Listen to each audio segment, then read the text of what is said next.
There's a big statement that's been made by the American President Donald Trump on Afghanistan. President Donald Trump has said trying to get back the Bagram airfield in Afghanistan, and President Trump is explaining why. He says Bagram in Afghanistan is just an hour away from China's nuclear site. The Bagram airfield, the largest airbase in Afghanistan, lies about 60 kilometers to the north of Kabul. It's a very strategic airbase that US held, and there were many US analysts who said that America should not let go of the Bagram airbase. This was an airbase that was built in the 1950s by the Soviet Union, then USSR, and played a very pivotal role, a central role in the Soviet-Afghan War of 79 to 89 and the American operations that took place in Afghanistan post 9/11 from 2001 to 2021. Today, it's under the control of Taliban. America wants it back. Let's listen in to US President Donald Trump.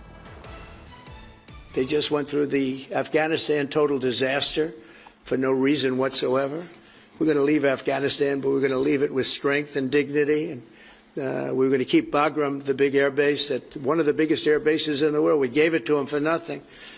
We're trying to get it back, by the way. Okay, that could be a little breaking news. We're trying to get it back because they need things from us. We want that base back. But one of the reasons we want the base is, as you know, it's an hour away from where China makes its nuclear weapons.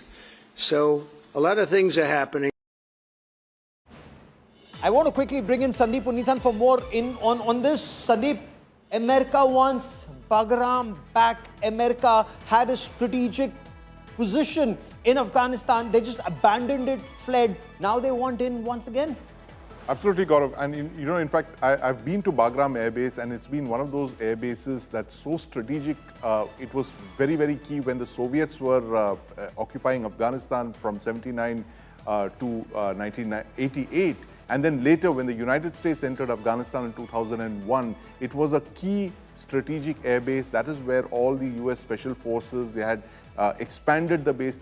The US invested a lot of money in Bagram Airbase. And that was practically like you could call it a US aircraft carrier in the middle of Afghanistan. Yes. And I was surprised, Gaurav, as you were, when the United States pulled out of that, because pulling out of, being in Bagram actually meant that you were, very close to China, because all of China is about an hour's, flying time from Bagram. And, this is actually the new US policy, Gaurav, to ring China with a network of bases, especially in the southern parts of China, the flanks. Okay. So you move into Afghanistan, you move into Bangladesh, you move into Myanmar, all of these things, and you encircle China. That seems to be the larger US game plan, which President Trump seems to have Trying revealed. to encircle China, but what would it mean for India? At least for now, President Trump is making all the sweet noises. Will those sweet noises be followed by sweet action? Because some of the action that we've seen in India's neighborhood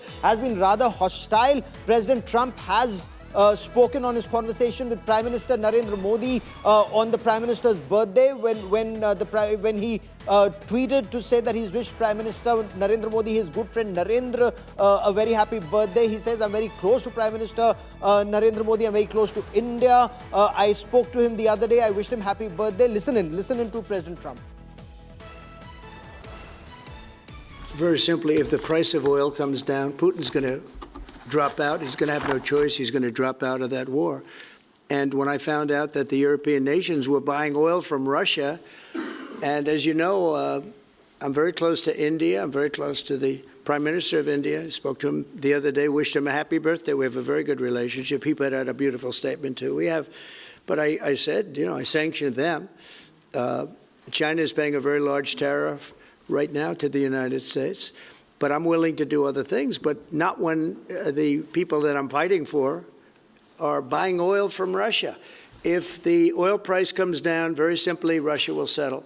And the oil price is way down. We got it way down. We're drilling and we produce more oil than anybody else in the world. We're doing a lot. But I was disappointed to see that, and the Prime Minister was disappointed to see that. And it wasn't him, it was other countries.